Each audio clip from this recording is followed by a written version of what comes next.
Hi guys, it's Main here, back again with another account review, and today we're looking at RobertSef's account. Compared to the previous guy, much more progressed, a lot more progressed actually. Has Dragon Warrior statues, has all the Onyx statues. Obols are a little bit of a mess, we'll get to that in just a second, but Shrine's suffering just a little bit. So, you know, more endgame player. Lots of stuff to talk about, especially when World 7's around the corner. I'm going to try to divest a little bit away from the stuff I've talked about before, obviously like the Dragon Warrior statue, getting statue levels up, candy clicking, whatever. Let's talk about some of the other stuff that I'm doing to prep for World 7 that I think a lot of the people in this endgame category should be doing as well. I guess, first of all, let's just handle the very basic stuff out of the way. Number one, I see your shrine levels are pretty low. Dragon Warrior statue is not yet at level 300. I think you can push that up a little bit.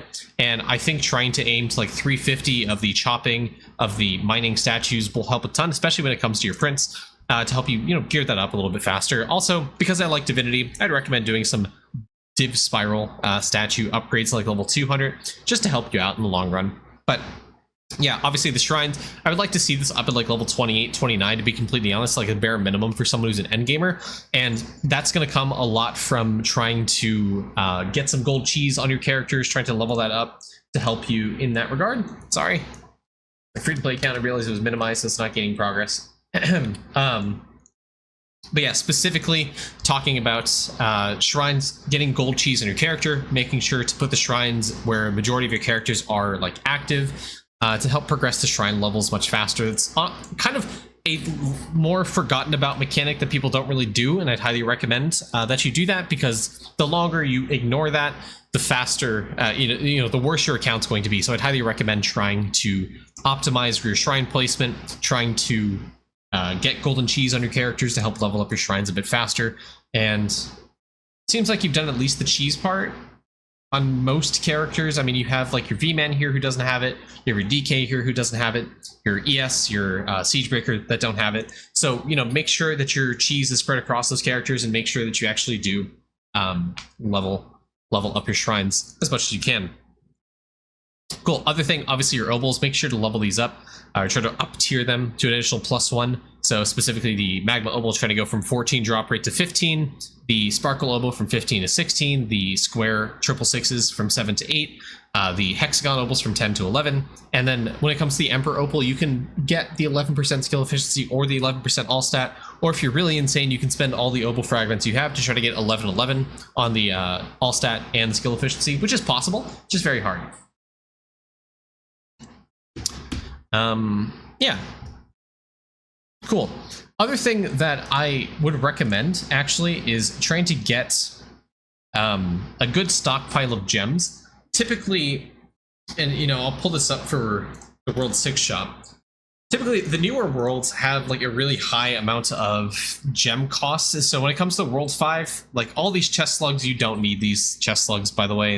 I don't know why I bought all this. I was young and dumb. But to buy all these chest slugs costs a lot of gems, obviously. Buying all these lava sprouts obviously costs a lot of gems. Buying all the div sparkies costs a lot of gems, but the cost for World 6 really took that to the next level. Like, if we compare this to chest slug, the 730 per chest slug versus, what is this, 900 per plot of land. I think this scales up over time, if I'm not mistaken. Look at my free-to-play on the side here. Yeah, okay, this scales up over time. So 420 was the first cost of the land plot, going up to 900, so this kind of scales. Instagrow generators obviously scale up as well, going from one bot Instagrow from 660 gems to 1010. Buying up the Shroom familiars, like buying out the shop costs a lot of gems, and if you want to do that, then you're gonna need a ton of gems. I honestly, a good ballpark for someone who's like deep into the end game of Idleon, I would really like to see like a 10k gem stack, to be completely honest. So how do you get 10k gems? Number one, daily mini boss kills. You can buy up to 4 biggie hours and 2 dutes, which give you, I can't remember how many. You can also do your 100 to 150 daily boss kills, which can net you between 75 to 150 gems, maybe a bit more. Your weekly Kilroy. If you've done a lot of investment in Kilroy, spending all of the skulls onto arcade balls actually gives you a net return. And it looks like you're kind of scaling that up. So I would consider at this point spending 400 gems, doing the reset every single week, assuming you have this 3rd upgrade, which you do, to spend all of that into arcade balls, because that helps increase the amount of gems that you get. I think World 7 comes near. It should be the soonest within 2 weeks, but you know, more likely 6 weeks at the very least. It could be longer than that depending on Lava's development, but somewhere around 6 weeks from September 20 is roughly when we might see World 7 drop. So we have a bunch of time to do that, and I think you could get at the very least like 2k gems stockpiled pretty well. Just depends on your arcade balls. But yeah, killing Coliseum bosses, World 1 is the most efficient for gems. It costs 1 ticket. It gives you about 6 gems, I think. 6 gems. Doing the spike mini game every single day. Killing those mini bosses I mentioned, Dupe, Biggie Hours. Killing your dashboard bosses, the Dilapidated Slash, Mutated Mush, Delmia Magnus, Demented Spirit Lord, those give you gems as well. What else? Talked about the daily bosses. Alchemy Shop, you can get up to 15 gems a day. From Alchemy Shop, depends on your liquid capacity.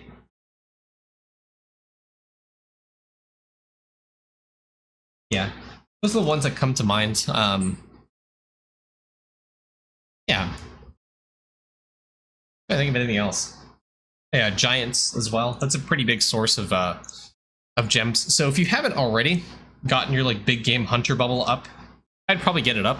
You know, get up to that visual 59% to 60%, because you can level that up to help increase the odds that whenever you kill the giant mob, it doesn't increase the next giant spawn odds. So getting this to 60% is pretty massive. You don't need to get it to level 10,000. That's just me being overkill with it.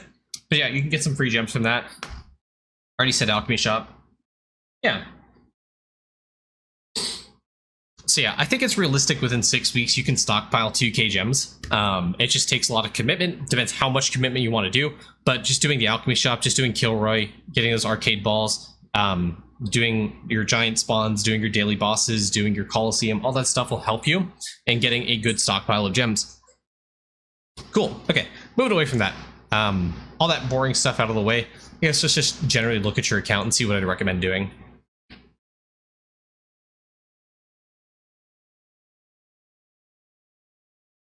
All that's pretty good. Owl 17. I get your owl up a little bit more so you get a little bit more drop rate. Pretty good levels in your bubbles. If you enjoy candy clicking, honestly, a good baseline is try to get to those 10k stat bubbles to prepare you for World 7. I think it's a good mark, honestly. And I think at this point your prints are decent. And so it's not too hard of an ask. But yeah, getting those stat bubbles up to 10k, the bare minimum to help prep you for World 7, it's going to be pretty good. Other thing I do is probably get some of these bubbles outside of no bubble left behind range. So if you're able to candy click, specifically like, I don't know, the brain tools, you might be able to candy click this, get this up to 1500. The reason 1500 is a goal is because once your bubbles are at 1500, they can no longer be hit by no bubble left behind. So you can optimize which bubbles get hit, specifically things like Hocus Chopus, which are a little bit more painful to upgrade, versus things like Anvilnomics. Like you can easily candy click this. You can easily candy click Little Big Damage. You can't really easily click Multilago. You can't really easily click new double. Yeah.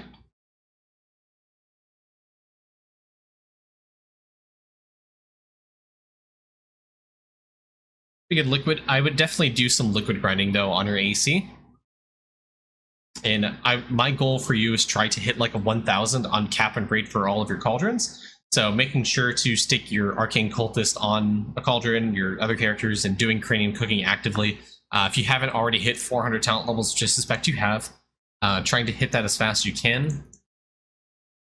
Yeah, and you're there. You're almost at 450 anyways, so you're at infinite cranium cook. Tremorums is the best place to do it. I highly recommend trying to cranium cook on Tremorums, getting that 1000 liquid cap. I would recommend turning off the node in lab for Viaduct of the Gods. This decreases your regen speed significantly, with the cost of it obviously increasing your capacity. So this is good if you're candy clicking, but it's not good if you're trying to liquid farm.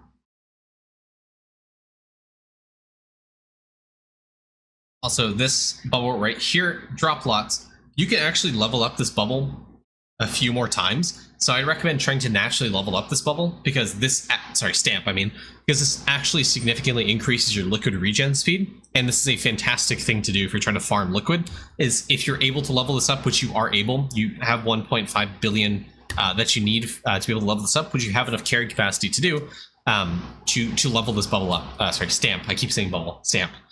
This will give you a ton more liquid regen speed, especially since you've exalted it.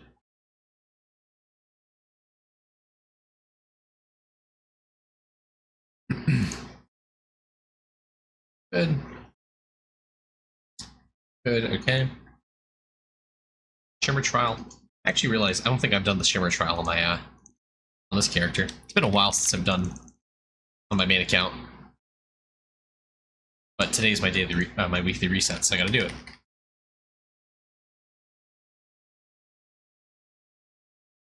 Let's go on my DK. I'll do this off screen and continue to review. Okay. Moving on. So allegedly you don't need the 40k hours in Fractal anymore to hit Mastery 5, but still, it's always worth it. Always worth it to try and push Mastery 5, and one of the ways that I did it early, pre-Emperor, was getting the 40k hours, so you might be able to push Mastery 5 if you're not there already, if you want to dump more candy, which honestly at this point I wouldn't really recommend. I'd probably save it. Just to stockpile in case there's God forbid there's ever a Shrine EXP ballot that comes into play, but that'll help you in, you know, leveling up your shrines, help you, you know, push you to use your candy a bit more. Are you even Mastery 5? You're at Mastery 4, so I guess we'll switch gears to talk about this. The best way to really get into Mastery 5, 40k Fractal hours is nice, but apparently you don't need it. When I was talking to Oxy, I think he didn't even have 100k of the gemstones. He didn't have the 40k hours in Fractal, unless I'm misquoting him here. But I would recommend trying to go 100k of the gemstones, specifically doing Aquamarine, Starite, and Moissanite. These will help increase the stealth level of your characters, because Starite will increase the stealth charm, the beads, also increase the action speed for your characters so they die, get up, or do their actions faster. I would also, you know, Aquamarine is no-brainer, gives you stealth. Moissanite, obviously no-brainer, increases the bonuses from Starite and Aquamarine. And obviously Frostfire is nice as well, because that'll increase your... Yes, I am talking about you, Oxy. But Fire Frost does increase the amount of higher charm levels that you get, which is important because you can go refarm some of your gold charms, so you can refarm a higher level of your golden beads, refarm a higher level of your question mark, refarm a higher level of your golden shuriken here, so you can increase the max level of your charms, which means you can go and refarm a higher level of the question mark. The golden beads kind of cycles back in, right? And obviously the gold scroll will help increase the amount of stealth as well. And if you want more jade coin to help increase your stealth value even further through the upgrades in the Jade Emporium, or not Jade Emporium, but the stealth shop, to help increase your jade coins, this is a good one to get. Also, EXP. EXP is massive because the higher level your characters are, obviously they get more stealth that way. So that's a great way to increase your character stealth, just by leveling them up. Additionally, trying to get a higher level of your Veil, trying to get a higher level of your Rosary, all that helps compound to increase the stealth value of those characters. Cool. The other way to do it, massive way, obviously increasing your Emperor push value, trying to get higher levels of Emperor. Right here. Because there's increases to stealth. Next one for you is 81. So if you're able to hit 81, this will help increase your stealth value by a pretty significant margin, because you have that arcade shop doubled, you have the reindeer, etc. Another way to increase your stealth value obviously is through Compass. Moon of Sneak, every 50 levels here will double this value, so 150 is criminally low. You can very easily get this to 200 if you're in World 6 for Windwalker, and getting to 250 is that stretch goal, and that's kind of what pushed Oxy over, is getting to level 250, because hitting that level 50 breakpoint, it gives you a massive increase to your stealth, comparably to what the 40k hours of Fractal would be giving you, or around there. And obviously, EXP, more EXP you get, the more higher levels your characters are going to get, which means you get more stealth value.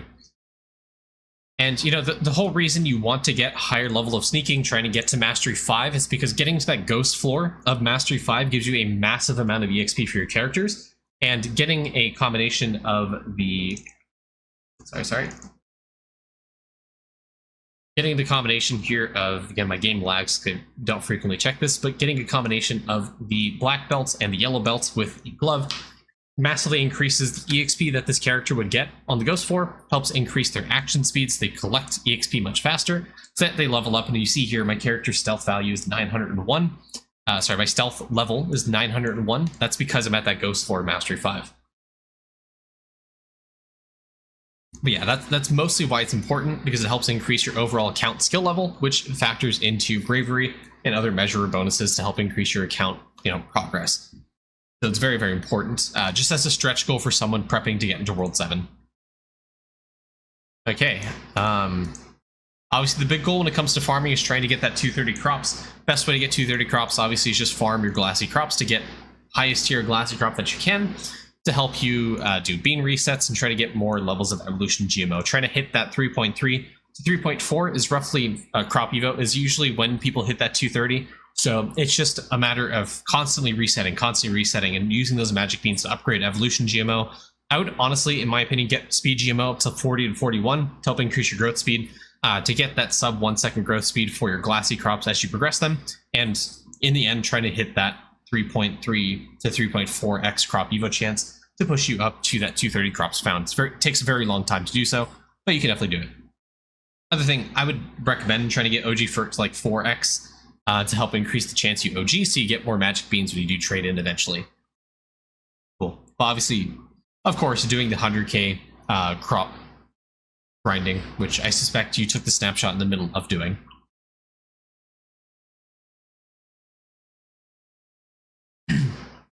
Okay, beanstalk's done. Cooking. Thank you for the follow. Cooking is done. How's your breedability doing? I'd probably do some breedability farming on your pets. The reason breedability is important, obviously, is because there's an achievement, right? +1 achievement means more gaming bit gain, which means you're prepping faster, because gaming is getting a huge expansion when World 7 drops, or around there.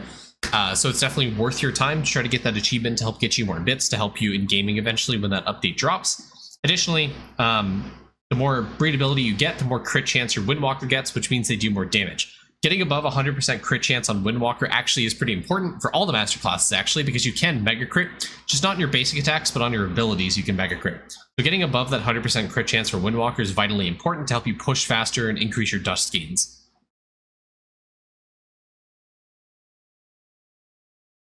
And yeah, you're at 92, so getting more breedability levels helps increase your crit chance because of that talent from Windwalker, right?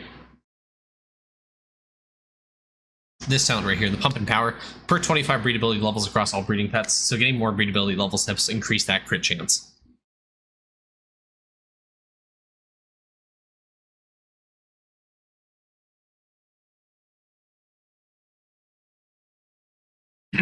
Okay.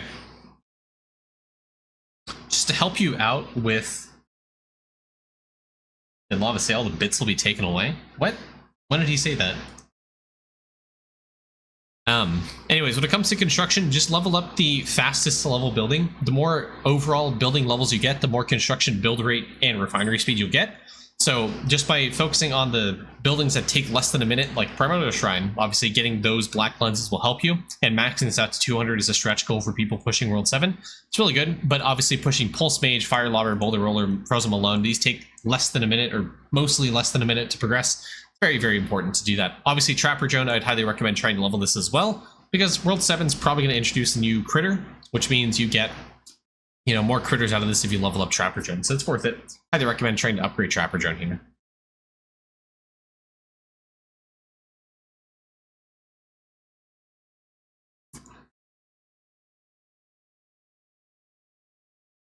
LOL. Yeah, my biggest focus when it comes to Equinox is just faux jewels, getting this maxed out. And then from there, honestly, in my opinion, I'm probably going to be saving it until I get more Equinox symbols levels, more faux jewels levels, because I don't really see a need for more damage, in my opinion. I don't really see it. I'm not going to do tower defense. I'm not going to upgrade Slowbro Wiz. And me personally, I already have a 2 billion nugget, which I think is more than enough. But if you don't have a billion nugget, you can level this up just a little bit. I think 23 is perfectly fine, though. And you can do a little bit of grinding to get that 1 billion nugget. It takes a very long time, a lot of active time. And you would do this inside World 5 Town, just constantly clicking away at the Harvest All button, using your chemicals to progress the shovel, clicking the shovel, etc. But I think a big stretch goal for you is definitely getting that 24 sprout spots. So buying a bunch of this 9.99 trillion until you have those 24 slots should be pretty good for you.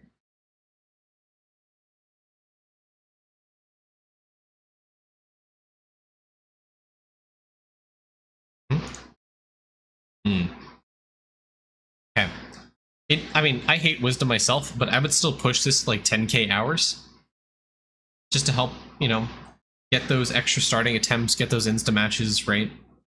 But ultimately for the monuments and such, I would push. Okay, a few things to talk about with the whole bravery. I would push to 100k.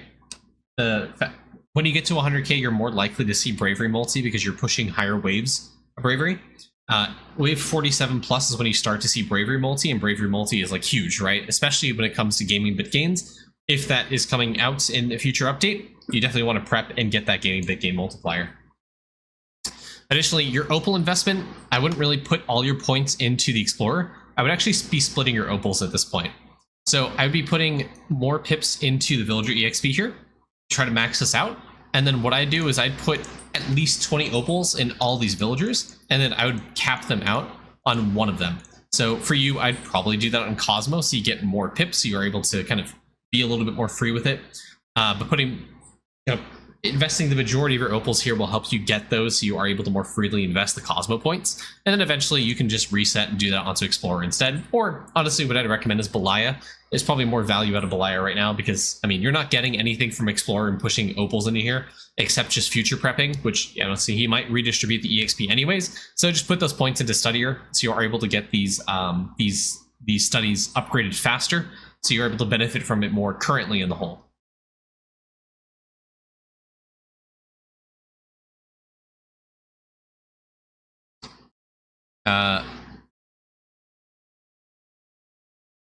Of all the things to not have done,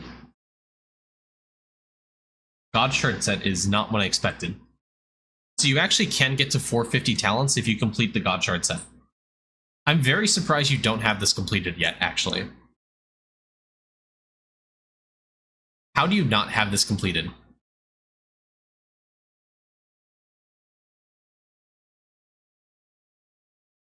Oh. Wait. Oh no.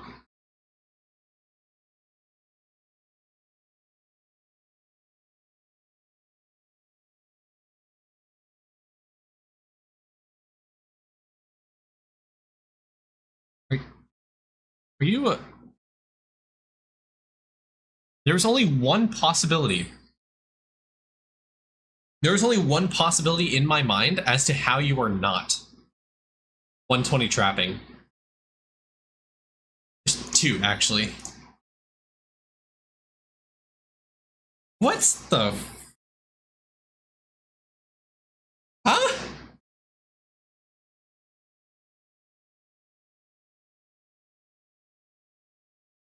What?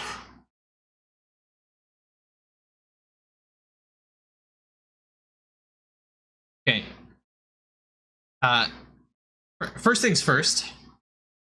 First things first. Get higher tier traps on the characters that don't have their full, like, 8 traps or whatever, right? 1, 2, 3, 4, 5, 6, 7, 8. 8 traps, right? So this character and Nevada and Seth Robert and this guy. Is he on 7-day nature traps? Oh. Oh, wow. Oh, wow. What is going on here?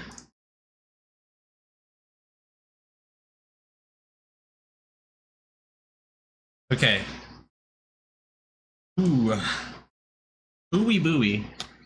Ooey gooey. Okay. So there's a chart here in Idleon Wiki. I would highly recommend referencing. So if you're ever wondering, like, oh, what trap do I do if I want the most efficient thing, right? If I want the most efficient amount of critters gained, if I want the most efficient amount of EXP, here's what you do. EXP efficiency. You click and sort, click it twice, right? Click descending, right? Whatever. 8-hour nature traps are the most EXP efficient per individual hour, right? Gives you 5 5 times EXP per hour, right? The ratio from EXP to hour. Okay, so if you're able to claim those nature traps every 8 hours, it gives you the most amount of efficient EXP. The second being nature traps. They give you every 20 hours, you get 75x EXP multi from those traps. So the most efficient warrior time is a 20-hour nature trap across your characters. So if you want the best EXP possible, 8 hours nature traps. But for sanity's sake, I would recommend 20-hour nature traps. The reason being is because there is a rift upgrade that people often forget about called Trapper Vacuum. What the Trapper Box Vacuum does is it'll automatically collect your traps after every 24 hours. Now, there is a 4-hour difference here, right? But it's claiming once every 20 hours, right? Or every 24 hours. So this is the closest value you can get. So I would recommend trying to do this to get you the most efficient EXP per hour on traps. Now, I do want to give a specific call out to mobile players.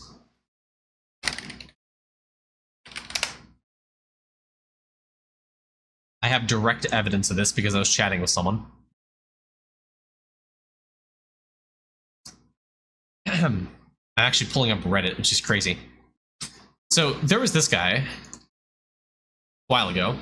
If you play on mobile and your traps when you claim them give you over 2.1 billion, but 2 to the power of 32, right?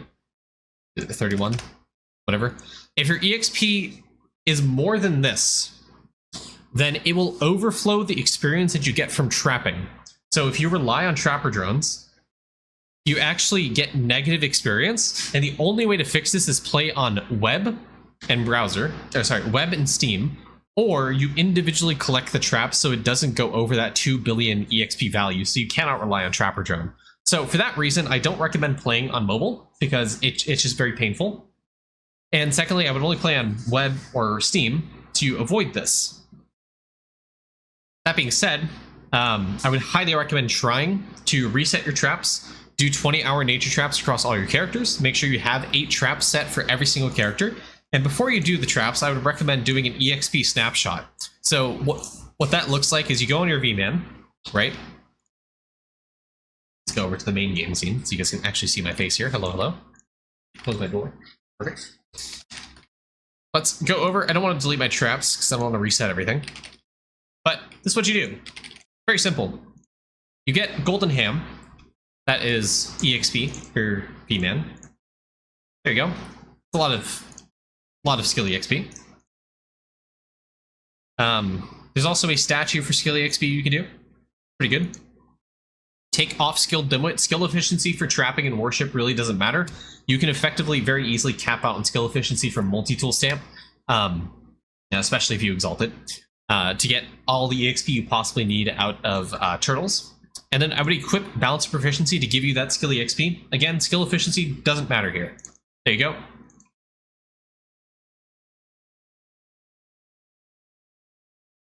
And then, you know, if you want, I guess you can also do skill EXP gain, the medium resources here. Equip whatever, some skill EXP, whatever. I don't have any skill EXP thing here, but you would put skill EXP there for cards. You can double it if you want. There's, I'm sure, I think the Nebula trophy that gives a bunch of skill EXP as well. If you like really want to optimize it, you can do most of these things. You don't have to do all of these things. Somewhere in here there's a Nebula trophy. My character might have it. There it is. Blah, blah, blah. Put some cheese on my character, why not? Here we go. So I have the Nebula trophy. Somewhere. There it is. Skill EXP. What am I doing? And then I would go here, place the trap, go to nature traps, 20 hours, and just place it across all my characters. A single 20-hour nature trap with my skill efficiency that I have is giving me 2.4 billion EXP on this one trap. Multiply that by 8, that's 16 billion EXP. That's a lot of EXP to help you level up trapping, right? And that's how you level up trapping. And again, do not do this on mobile. You'll overflow the experience on the characters, and that's how you get past or try to push that 20 level 120 trapping for the god shards. So do that snapshot. Oh, also I forgot. Make sure you have this this equipped The Maestro Transfusion gives you a ton of skill EXP in trade of efficiency. And like I mentioned, you really cap out on efficiency very, very quickly with trapping and worship. Efficiency doesn't really do much for you, especially if you're doing nature traps. I mean, you don't really rely on efficiency.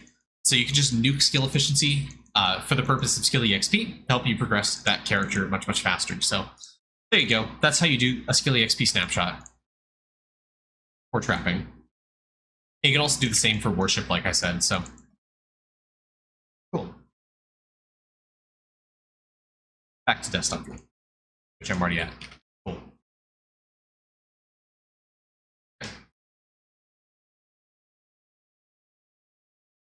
Yeah, time check. 30 minutes. Cool. All right. Well, I guess we'll stop there to make time for other reviews and stuff. But thank you, Robert, for your account. Specifically, the biggest thing for your account is the God Shard set. So redo your traps, reconfigure that, get to 120 trapping, get God Shard, get the armor set for your characters, get that set completed, because it'll give you 2 extra talent points that you can get from the library, which increases the Symbols of Beyond from 299 to 301, which gives you an extra +1 minimum talent level. And obviously increasing your talents by additional 2 levels will help you push to that level 450 talent breakpoint. It's like your characters are at 447 or so, which is pretty big for your AC specifically, because you can push the Arcane Crystal from 11 Arcane mobs per charge to 12, which is decent if you're trying to push some of the worlds if you need it. So it'll help you along a ton in the long run. So Robert, thank you for the account. Wish you the best of luck, my man. Have a great day. Goodbye.